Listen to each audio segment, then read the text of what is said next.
War 2 కూలీ సినిమాల్ని boycott చేయాలి. ఇది ఇప్పుడు ట్రెండ్ నడుస్తుంది సోషల్ మీడియాలో. ఎందుకు బాయ్‌కట్ చేయాలి? ఎందుకు బాయ్‌కట్ ట్రెండ్ తీసుకొచ్చారిప్పుడు? వార్ 2 కూలీ 2 సినిమాలను కూడా. అంటే వాళ్ళు చెప్తున్నటువంటి ప్రధానమైనటువంటి కారణం ఏంటంటే 2 డబ్బింగ్ సినిమాలు. ఈ డబ్బింగ్ సినిమాలకు కూడా ఫ్యాన్స్‌ని, ప్రేక్షకుల్ని తోసుకోవాలని చెప్పి చూస్తున్నారు నిర్మాతలు అని చెప్పేసి వాళ్ళ వాదన. డబ్బింగ్ సినిమాలకు థియేటర్లకి ఇప్పటివరకైతే నాకు తెలిసి బుకింగ్స్ ఓపెన్ అవ్వలేదు. 2 గవర్నమెంట్లు కూడా ఈ సినిమాలకి టికెట్ రేటు పంపికు అలానే స్పెషల్ షోస్‌కి పర్మిషన్ ఇస్తదా అనేది ఇంకా క్లారిటీ రాలేదు. బట్ ఈలోపే ఈ వాదన వచ్చింది. అసలు ఇవి ఒరిజినల్‌గా ఇప్పుడు కూలీ సినిమా ఉంది. అది తమిళ్ సినిమా. అది రజనీకాంత్ గారు యాక్ట్ చేసిన సినిమా. దాంట్లో పాన్ ఇండియా సంబంధించినటువంటి సినిమాగా రూపొందించారు. అందరు స్టార్స్ ఉన్నారు. నాగార్జున గారు అయితే ఒక విలన్ రోల్ చేస్తున్నారు. ఇప్పటివరకు ఆయన కెరీర్లో చేయనటువంటి నెగిటివ్ షేడ్ ఉన్నటువంటి క్యారెక్టర్ చేస్తున్నారు. అమీర్ ఖాన్ గారు ఉన్నారు. లోకేష్ కనకరాజ్ డైరెక్టరు. ఆయన ట్రాక్ రికార్డ్ చూస్తే సక్సెస్లే తప్ప ఫెయిల్యూర్ లేదు. ఇది కూలీకి సంబంధించినటువంటి ట్రాక్. అది కాకుండా అది 350 నుంచి 400 కోట్ల రూపాయల బడ్జెట్తో సినిమా వస్తుంది. పాన్ ఇండియా, పాన్ వరల్డ్ వైడ్గా ఉన్నటువంటి అందరు ప్రేక్షకులకి అందుబాటులోకి సినిమాని తీసుకొస్తున్నారు. అయితే చెన్నైలో ఇప్పుడు బుకింగ్స్ ఓపెన్ అయినాయి. చెన్నై కంపేర్ చేస్తున్నారు. చెన్నై పీవీఆర్లో 180 రూపాయల టికెట్ ఉంది. తెలుగు స్టేట్స్లో కామన్గానే రేట్లు ఎక్కువ ఉన్నాయి. హైదరాబాద్లో కంపేర్ చేస్తే 295 రూపాయలు ఉంది టికెట్, నార్మల్ టికెటే. సో వీళ్ళు ఇంకా పెంపుకి వెళ్తే 450 దాటుతుంది టికెట్ రేటు. అది వెసులుబాటు ఇస్తే ఒక 100 రూపాయలు పెంచుకుని వెసులుబాటు ఇస్తే 450 రూపాయలు దాటుతుంది.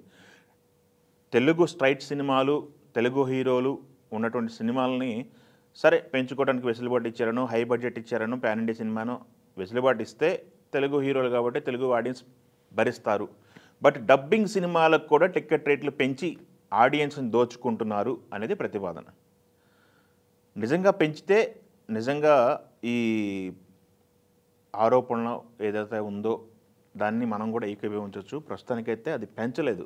పెంచితే మట్టుకు ఇది ఖండించాల్సిన విషయమే. ఇది అందరూ పరిగణన తీసుకోవాల్సిన విషయమే. ఈ మధ్య కాలంలో టాలీవుడ్కి సంబంధించి థియేటర్లకే ప్రేక్షకులు రావట్లేదు. థియేటరు ఆడియన్ ఫ్రెండ్లీ లేదు. టికెట్ రేట్లు విపరీతంగా పెరగటం, అలానే థియేటర్లోకి వెళ్ళిన తర్వాత అక్కడ ఉన్నటువంటి ఫుడ్ కోర్ట్స్ సగం చంపేస్తున్నాయి థియేటర్స్ని అనేది ఒక వాదన ఉంది. దాంతో మనం ఏకీభవించాల్సిన పరిస్థితి వస్తుంది. వార్ 2 కూడా అదే పరిస్థితి. వార్ 2 చూసుకున్నట్టయితే ఒక మన తెలుగు సూపర్ స్టార్ ఎన్టీఆర్ ఉన్నారు. హృతిక్ రోషన్ కాంబినేషన్లో సినిమా మొన్న ఈవెంట్ చూసాం. ఇది హిందీ సినిమాగా చూడొద్దు, తెలుగు సినిమాగా చూడండి అని చెప్పేసి కొన్నటువంటి నిర్మాత ఎవరున్నారో నాగవంశీ అప్పీల్ చేశారు. వార్ 2 సినిమాకేమో 80 కోట్లు ప్లస్ పెట్టామని చెప్పేసి వాళ్ళు చెప్తున్నారు. తెలుగు స్టేట్స్లో రైట్స్. కూలీకేమో 45 ప్లస్ పెట్టామని చెప్పేసి వీళ్ళు చెప్తున్నారు. 45 ప్లస్ 90 క్రోర్స్. సరే, ఇది సినిమా బాగుంటే ఇవి రికవరీకి పెద్ద టైం ఏం పట్టదు, సూపర్ స్టార్స్ ఉన్నారు కాబట్టి. బట్ సినిమా బాగోలేకపోతే ఒక రోజుతో సర్దుకోవాల్సిందే, ఓపెనింగ్తో సర్దుకోవాల్సిందే. ఆ భయమే పట్టుకుందా వీళ్ళకి, కొనుక్కున్న నిర్మాతలకి? ఎందుకు అంత గాబరా పడుతున్నారు అనేది ఇప్పుడు టాపిక్.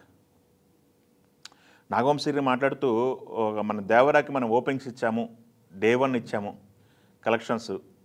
మనం కలెక్షన్స్ సెట్ చేసుకోవాలి, దేవరాకి 10 మనం పెట్టాలని చెప్పి ఫ్యాన్స్ మీద భారం వేసే ప్రయత్నం చేశారని చెప్పేసి అదొక టాపిక్ రన్ అవుతుంది. ఫ్యాన్స్నే కదా ఎవరు దోచుకుంటున్నారు? ఫ్యాన్స్నే కదా, మీ ఫ్యాన్స్నే కదా మీరు దోచుకునేది. మొదటి 1-2 రోజుల్లో సినిమా చూడాలని ఏగరగా వెయిట్ చేస్తుంది వాళ్లే కాబట్టి వాళ్ళకే ఎక్కువ ప్రీమియర్ షోస్ వేసి టికెట్ రేట్లు పెంచి వాళ్ళనే తోచుకుంటున్నారు, వాళ్ళ రక్తం పీలుస్తున్నారు అనేది డిస్కషన్ పాయింట్. నిజమే కదా, మరి ఆలోచించాలి కదా, ఆలోచించండి. అది కాకుండా ఈ బాయ్కట్ సంస్కృతి తీసుకొస్తున్నారు. చాలా సినిమాలకి బాయ్కట్ అని చెప్పేసి ప్రిపేర్ అవ్వడం జరుగుతుంది. చాలా సినిమాలు దీన్ని అధిగమించి థియేటర్ దగ్గర వసూలు రాబట్టినాయి. కొన్ని సినిమాలు అయితే దీన్ని అధిగమించలేక సినిమాల కంటెంట్ లేకపోతే అవి నిజంగానే బాయ్కట్ దశగా పక్కకి వెళ్ళిపోయిన సందర్భాలు ఉన్నాయి.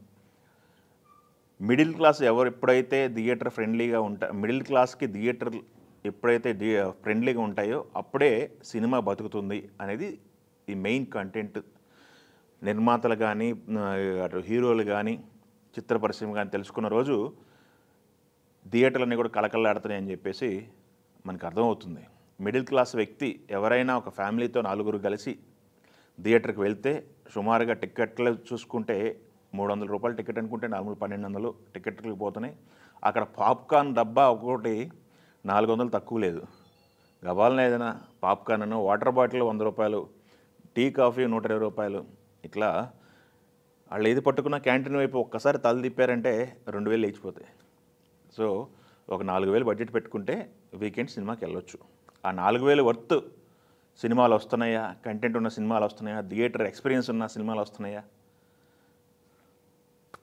చూడాలి. మరి ఇంకా ఇప్పుడు కలెక్షన్స్ ఒకప్పుడు మనం చూసాం. కలెక్షన్స్ సినిమా రికార్డులు అంటే లాంగ్ రన్లో రికార్డులు వేసుకునేవాళ్ళు. మా సినిమా 100 days ఆడింది ఇన్ని సెంటర్లో, లేకపోతే మరి 200 days ఆడింది ఒక 50 సెంటర్లో, లేకపోతే 1 year పాటు నడిచింది లాంగ్ రన్ను పలానే 20 సెంటర్లు 30 సెంటర్లు అవి రికార్డులు ఉండేవి. బట్ ఇప్పుడు కలెక్షన్స్ అనమాట. ఒక రోజులో ఎన్ని కలెక్ట్ చేశాము, వీకెండ్లో ఎంత కలెక్ట్ చేసింది, ఈ వీకెండ్ కలెక్షన్స్తో సరిపెట్టుకోవాల్సి వస్తుంది సినిమా పరిస్థితి. అది ఎంత పెద్ద సినిమా అయినా సరే ఆ 3 రోజుల కలెక్షన్స్, అసలు హాలిడేస్ ఉన్నాయంటే ఆ 3 రోజులు వచ్చే డబ్బులతోనే సరిపెట్టుకోవాల్సి వస్తుంది. రీసెంట్గా చాలా సినిమాలు చూసాం, ఎగ్జాంపుల్స్ మనం చెప్పుకోవచ్చు చాలా. సో ఈ తరుణంలో నిర్మాతలు పెట్టిన డబ్బుని 2 రోజుల్లో వెనక్కి తెచ్చుకోవడం ఎలా అనే దానిపైన కసరత్తు చేస్తున్నారు అనేది ఒక టాపిక్. క్వాలిటీ సినిమా చేస్తే లాంగ్ రన్ ఉంటుంది కదా అని చెప్పేసి ఇంకొక టాపిక్. సో ఇది ఇప్పటికీ తగిన డిబేట్ అనమాట. సో ఇప్పుడు ఈ 2 సినిమాలకి, ఒకటేమో వార్ 2, కూలీ, ఈ రెండింటికి కూడా డబ్బింగ్ సినిమాలు కదా, దీనికి రేట్లు పెంచుకునే వెసులుబాటు గవర్నమెంట్లు ఎలా ఇస్తాయి, జనాన్ని పీల్చుకు తినమని మీరే పర్మిషన్ ఇస్తారా అనేది టాపిక్ రన్ అవుతుంది. చూద్దాం, రిలీజ్కి ఇంకా 2 రోజులే ఉంది. గవర్నమెంట్లు పర్మిషన్స్ ఇస్తాయా లేదా, ప్రీమియర్స్కి పర్మిషన్స్ ఇస్తాయా, టికెట్ రేట్ల హైక్ పర్మిషన్స్ ఇస్తాయని మనం వేచి చూడాల్సిన సందర్భం ఉంది. సో 2 రోజులే ఉంది కాబట్టి నాకు తెలిసి ఆల్మోస్ట్ ఈరోజు ఈవినింగ్కో రేపు మార్నింగ్కో బుకింగ్స్ ఓపెన్ అవుతాయి, మనకు అర్థమైపోతుంది. Thank you.